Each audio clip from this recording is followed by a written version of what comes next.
राहुल गांधी ने आज लोकसभा में बजट 2024 पर अपनी बात रखी। इस दौरान उन्होंने पीएम मोदी, वित्त मंत्री समेत पूरी सरकार को जमकर घेरा। उनका पूरा भाषण चक्रव्यूह के इर्द गिर्द रहा। मोदी सरकार ने देश के लोगों को चक्रव्यूह में फंसा दिया है। उन्होंने आगे कहा कि इस चक्रव्यूह के रचयिता हैं प्रधानमंत्री मोदी, गृह मंत्री अमित शाह, आरएसएस प्रमुख मोहन भागवत, एनएसए अजीत डोभाल, उद्योगपति मुकेश अंबानी और गौतम अडानी। हालांकि इस पर स्पीकर ने आपत्ति जाहिर करते हुए कहा कि जो सदन का हिस्सा नहीं है उनका नाम सदन में नहीं आना चाहिए। 21वीं सदी में सर एक नया चक्रव्यूह तैयार हुआ है स्पीकर सर, वो भी लोटस की शेप में है सर, और उसका चिन्ह प्रधानमंत्री जी अपनी छाती पर लगा के चलते हैं। सर, जो अभिमन्यु के साथ किया गया था, जो अभिमन्यु को चक्रव्यूह में फंसाया गया था, वही हिंदुस्तान के साथ किया गया है। हिंदुस्तान के युवाओं के साथ, हिंदुस्तान के किसानों के साथ, हमारी माताओं बहनों के साथ, स्मॉल बिजनेसेस के साथ, मीडियम साइज बिजनेस के साथ। सर, अभिमन्यु को 6 लोगों ने मारा था। उनके नाम द्रोणाचार्य, कर्ण, कृपाचार्य, कृतवर्मा, अश्वत्थामा और शकुनी। सर, आज भी चक्रव्यूह के बीच में 6 लोग हैं।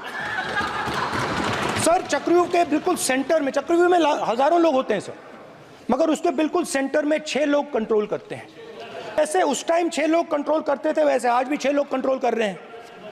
चक्रव्यूह को नरेंद्र मोदी जी, अमित शाह जी, मोहन भागवत जी, अजीत डोभाल जी, अंबानी और अडानी जी कंट्रोल कर रहे हैं। अपने भाषण में राहुल गांधी ने सेना की अग्निवीर योजना, किसान, युवाओं, बिजनेसमैन और मिडिल क्लास पर अपनी बात कही।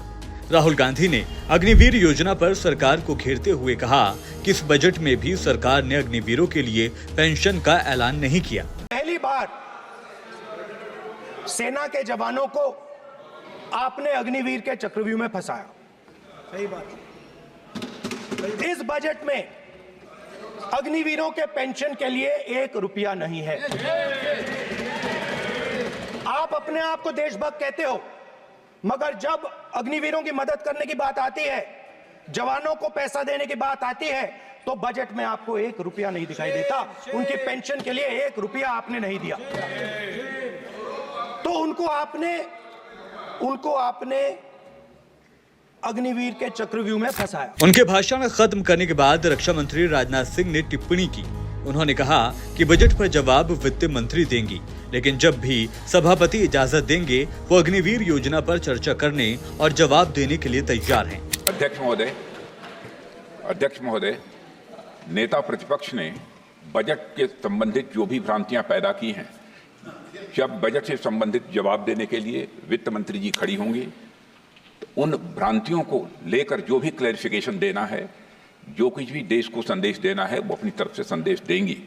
क्योंकि मैं मानता हूं कि कई भ्रांतियां बजट को लेकर पैदा की गई हैं, लेकिन देश की सीमा की सुरक्षा जिन बहादुर जवानों के हाथों में रहती है, सेना के जवानों में, यह इतना संवेदनशील मुद्दा है इस देश की सुरक्षा का, और सेना से जुड़े हमारे अग्निवीर के जवानों को लेकर जो देशवासियों को गुमराह करने की कोशिश की जा रही है, उस संबंध में मैं कहना चाहता हूं अध्यक्ष महोदय, जब भी आपका आदेश होगा इस सदन के समक्ष मैं पूरी तरह से अपना अग्निवीरों को लेकर स्टेटमेंट देने को तैयार हूं। नेता प्रतिपक्ष राहुल गांधी ने किसानों पर बात करते हुए कहा कि देश के अन्नदाताओं की सिर्फ एक मांग है, एमएसपी, जो कि सरकार नहीं दे पा रही है। उन्होंने कहा कि अगर इंडिया अलायंस की सरकार आएगी तो संसद में एमएसपी को लेकर कानून बनाया जाएगा। जो अन्नदाता हैं वो चक्रव्यूह से निकलने के लिए, आपके चक्रव्यूह से निकलने के लिए जो आपने बनाया 3 काले कानून, जमीन अधिग्रहण बिल को आपने कमजोर किया, उनको आप सही दाम नहीं देते हो। इस चक्रव्यूह से निकलने के लिए उन्होंने आपसे सिर्फ एक चीज मांगी है, 2 चीजें नहीं मांगी है, सिर्फ एक चीज मांगी है। उन्होंने कहा है कि हमें लीगल गारंटीड एमएसपी देना। आपने उनको बॉर्डर पे बंद कर दिया, रोक दिया, आज तक रोड बंद है। आप उनसे बात करने को तैयार नहीं है। वो यहां आए, मुझसे मिलने आए, आप उनको अंदर नहीं आने दे रहे। राहुल गांधी ने कहा कि इस चक्रव्यूह को 3 ताकतें चला रही हैं। पहली, जिसमें आर्थिक एकाधिकार बनाया जा रहा है, जिसमें 2 लोगों को भारत की पूरी संपदा देने की साजिश की जा रही है। पहली है आर्थिक ताकत, दूसरी है इंस्टीट्यूट की ताकत और तीसरी है राजनीतिक ताकत। ये तीनों चक्रव्यूह के केंद्र में हैं। इस बजट ने चक्रव्यूह की ताकत को कम कर दिया है। इस बजट की नियत मोनोपोली बिजनेस, राजनीतिक मोनोपोली और डीप स्टेट और एजेंसी को मजबूत करने के लिए किया गया है।